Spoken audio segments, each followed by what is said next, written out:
उत्तर प्रदेश विधानसभा चुनाव के तीसरे चरण में 59 विधानसभा सीटों पर 20 फरवरी को वोट डाले जाएंगे। इस चरण में यूपी के 3 क्षेत्रों पश्चिमी यूपी, अवध और बुंदेलखंड में मतदान होगा। इसमें पश्चिमी यूपी के 5 जिले फिरोजाबाद, मैनपुरी, एटा और कासगंज और हाथरस की 19 विधानसभा सीटें हैं। इसके अलावा अवैध क्षेत्र के कानपुर, कानपुर देहात, औरैया, फरखुराबाद, कन्नौज और इटावा की 27 विधानसभा सीटों तथा बुंदेलखंड इलाके में झांसी, जालौन, ललितपुर, हमीरपुर और महोबा जिले में 13 विधानसभा सीटों पर मतदान होना है।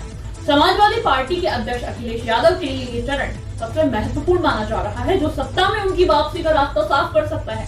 वहीं बीजेपी के लिए भी यह चरण काफी अहम है, क्योंकि पहले 2 चरणों में काफी मुश्किलों से घिरे दिख रही बीजेपी के लिए इस चरण में जनता का रुझान संजीवनी का काम कर सकता है। वर्ष 2017 में हुए पिछले विधानसभा चुनाव में बीजेपी गठबंधन को यहां की 59 में से 49 सीटों पर जीत दर्ज की गई थी। वहीं समाजवादी पार्टी के हिस्से में 8 सीटें आई थी, जबकि कांग्रेस और बीएसपी को सिर्फ एक सीटें ही मिली थी। ऐसे में बीजेपी जहां अपने पिछले स्ट्राइक रेट को बेहतर बनाने की उम्मीद में है, तो वहीं समाजवादी पार्टी भी इस चरण बेहतरीन प्रदर्शन का दावा कर रही है। हालांकि इस चरण के 16 जिलों में से 9 जिले यादव बहुल आबादी वाले हैं, इसलिए इसे यादव लैंड की भी संख्या दी जाती है, जिसमें फिरोजाबाद, मैनपुर, इटावा और एटा जैसे जिले शामिल हैं। हालांकि वर्ष 2017 में चुनाव में यादव बहुल 30 सीटों में से समाजवादी बस 6 सीटें ही जीत पाई। सपा के इस सबसे खराब प्रदर्शन के पीछे यादव विरोधी वोटों का ध्रुवीकरण होना बताया गया है। वर्ष 2017 के विधानसभा चुनाव में हिंदुत्व की लहर पर सवार बीजेपी को इस साफ फायदा दिखा था। यही वजह है कि भगवा